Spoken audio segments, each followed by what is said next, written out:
Човекот што милуваше правината и отиде да бара праведен судија во друго царство и го најде. Чита Александар Станојков. Гледајќи еден човек прав оти право не суделе кадиите и друзите судии, му омрзнало да седи во својот град и тргнал да шета од град на град, да бара кај има прави судии и во кој град ќе најдел прави судии, тамо ќе се заселел да седи и да живеи. Шетал од еден град во друг и во секој град одел по судиите да гледа како судат, ама нигде не чул од некој судија да суди право. Секој судел правото криво и кривото го правил право. Тој разбрал ти стие сите судии судат за рушвет и за атар, а не за прајна. Од која не најде нигде прав судија во царството, та белти да најде некој друг судија што да суди по право. Отишол во едно друго царство и влегувајќи во првиот град, при се што бил од најмалите градчиња, право отишол при кадијата да чуе и да види дали ќе суди по право. Во истиот саат се погодиле двајца луѓе за да се судат за едно азно најдено во една нива.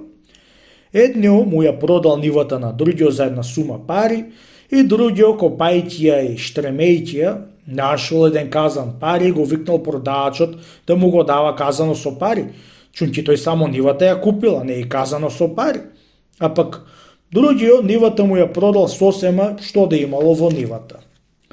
Така бидејќи не можеле тие двајца луѓе да се погодат, таа отишле до кадија за кадијата да ја расправи. Не можејќи кадијата да ја расправи и да ја кандиса, ниту едниот да го земи казано со пари, ниту другиот, му текнало да ја прашаат дали имаат тие нешто челат. Едниот имал син од 25 години, а пак другиот имал ќерка од 18 години. Кога чул тоа нешто кадијата, се израдувал и натерал да се сосватат и казано со парите да му се дајат ним. На драго срце тоа нешто го примија луѓето и се смирија, та со радост голема се излегоа кај кадијата и си отидоа дома. Та направија свадба и му го дадоа казано со парите. Кога виде човекот таа правосудие од тој кадија, на големо чудо беше станал и многу благодарел и славил Бога оти не оставил земјава без да има прави судии. Од која прославил Бога човеко, му поблагодарил многу на кадијата за неговото правосудие. Кадијата се почудил на човеко дека многу му благодарил за пресудата што ја пресудил над двајцата луѓе со азното. Ами, ако беше кај вас оваа давија бре човече, му рекол кадијата, како ќе ја пресудеше вашиот кадија? Ока масот кај нас, му рекол човекот. Како ока масот кај нас, не разбирам, кажи ми поачик, му рекол кадијата. Еве како честити кадија, ќе ја пресудеше нашиот кадија оваа давија, му рекол човекот. Спроти као што сум чул и сум видел од нашите кадии. Еднашка се судеа двајца луѓе при еден кадија и едниот му оддел на кадијата рушвет една сеќира, чунки тој бил коач. А пак другиот му однесол едно меше мас, чунки бил овчар. И кога се судеа, му рече коачо на кадијата, аман кади баби, ти се молам, право суди и као со сеќира удри, за да ни ја пресечиш давија. Демек, оти му дал сеќира рушвет, таткај него да судите. Ама сеќирата чинела најмногу 10 гроши, а пак маста 50 гроши, ти ги требаше да навала од кај потешкото, та му рекол, арно да ја пресечам давијата као со сеќира бре човече, ами што помина една краве испод рачката, да нема сега од кај да ја ватам. Така велејќи му седил човекот и овчаро, поголем рушвет му дал и од кај него ќе биде давијата. И така биде, при се што имаше право коачо да го добие судот. А пак една друга давија што се стори еднаш у нас и како ја пресуди кадијата, ми е страм да ти кажам честити кадија. Кажи, пријателе, му рекол. Немај страм, чунки јас добивам уште од тебе со тоа што ќе ми кажеш за вашите судии. Пеќи, лели сакаш, ај ќе ти кажам. му рекол човеко. Еве, каков суд се суди од еден наш кадија.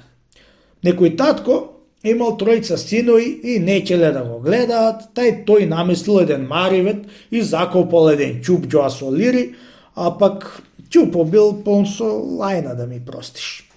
И бил врзан со мешин со густината и мурлејсан по смртта негова да го откопаат браќата и да си го делат. Дошло саатот, умре старио и од која беа го закопале старио, го откопале ќупо и ушено отворен беа се скарале за делбати на кавгата од озгора, го однесоо кај кадијата за тој да му и дели парите. Едно го виде ќупот кадијата, отвори двете 4 и премисли еден марифет да му и дели парите, ама не му поеќе да му паднат. Знаете, пријатели, како да судо да ви делам пари од ќупов? Ако бевме знаеле, кади баба, му рекоа браќата, не идевме при тебе за да ни и делиш. Кога е така, клајте ми го ќупо на глава и вие седнете околу мене, расширете си полите од антериите и кадијата нека го удри силно ќупо со пиралката да се скрши и на кого, колку пари ќе му паднат во скутот, сите да се иземи, а пак во мојот скут колку ќе ми паднат, ќе се иземам за расиме што ми даа судот. На тоа згора кандисаа браќата и му го кладаа ќупо на главата, а тие поседнаа околу кадијата и го удри со пиралката ќупо кадијата силно и се скрши на 300 парчиња, та наместо пари што чекаше кадијата да му паднат не му поеќе, му паднаа најмногу лајна. Ете, такви се наши суди, честити праведен судија, не само еден, али два. Ами, до еден сите се трушветчи и грабители. Ете, од таа неправина што видов во нашите судии, избегав од нашето царство и дојдов во вашето, за да видам дали има прав судија.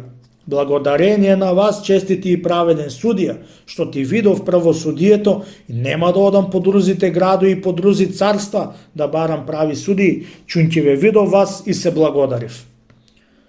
Од кога го изслушал кадијата, човекот се почудил за нивните судии, оти да не судат право како што суделе тие во тоа царство и му рекол: ами, бидејќи таквие судии сте имале, бре човече, ви греи сонце?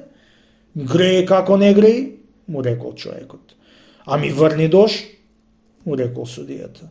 Ми врни, како не врни, му рекол човекот. Ами житови расти, му рекол судијата. Ми не расти, како не ни расти, му рекол човекот. Ами имање имате овци, кози, крави, коњи, магариња и други, му рекол судијата. Имаме како немаме, му рекол човекот. Ете, заради нив ви дава Господ сонце, дожд, бериќет, оти за вас нити камење нема да ви даде од небеси со таа кривина што сте имале вие во вашата земја, му рекол судијата на човекот.